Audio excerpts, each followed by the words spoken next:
श्रीमती नवनीत राणा।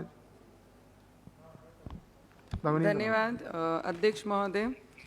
आज reverse charge mechanism RCM के अंतर्गत जो रॉ कॉटन किसानों की खरीदी पर GST भरना पड़ता है। एग्जाम्पल 10 करोड़ की खरीदी जब हम करते हैं तो उसे 25 लाख CGST एवं 25 लाख SGST कुल 50 लाख भरना पड़ता है।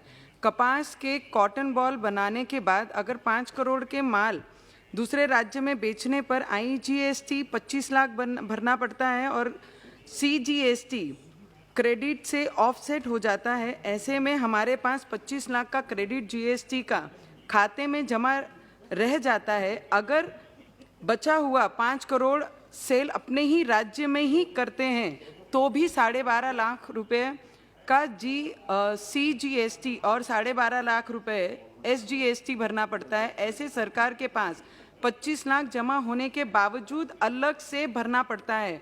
ऐसे काफ़ी बड़ी पूंजी, ऐसे में बहुत बड़ी पूंजी ब्लॉक हो जाती है। विनती करती हूँ अध्यक्ष महोदय आपके माध्यम से मंत्री महोदय को कि बड़ी रकम ब्लॉक होने से इसका बड़ा असर कृषि उत्पादन के खरीदी पर पड़ जाता है। कॉटन पर लगने वाले RCM को हटाया जाए और केवल बिक्री पर ही टैक्स लगाया जाए और कॉम्पोजिशन डीलर जो भी जूने रिटर्न में लेट फीस के माफ़ी मिलने जैसे प्रकार से अन्य व्यापारियों को पेंडिंग रिटर्न्स में लेट फी के माफ़ी दे जाए और कॉम्पोजिशन डीलर को 2020, 17, 20, 18, 19 के GST का R4 रिटर्न के लिए भी लेट फी माफ़ किया जाए। कॉम्पोजिशन डीलर के जिनके 1.5 करोड़ से कम टर्नओवर में ऐसे छोटे व्यापारियों को समावेश है, उनके 10,000 प्रति लेट फीस लगाई जाती है, जिसमें 1.5 करोड़ से ऊपर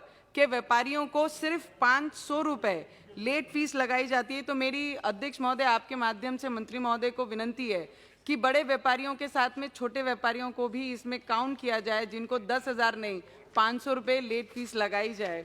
और कोविड-19 महामारी में पूरे देश को रोका गया है। 1 मिनट सिर्फ लास्ट अध्यक्ष महोदय, कोविड-19 के महामारी में पूरे देश को रोक गया है और छोटे व्यापारियों से लेकर बड़े व्यापारियों तथा उद्योग रुक गए हैं। इस महामारी में जून तक जो कोविड के चलते GST में छूट दी गई है and I congratulate the minister, finance minister की जिन्होंने जून तक जो छूट दी है उसको 1 साल और बढ़ाई जाए, जिससे छोटे बड़े व्यापारियों को राहत मिलेगी और अपने व्यापारों को वो आगे बंद होने से कहीं ना कहीं रोक पाएंगे और बेरोजगारी वो वहाँ पर रोक सकते हैं।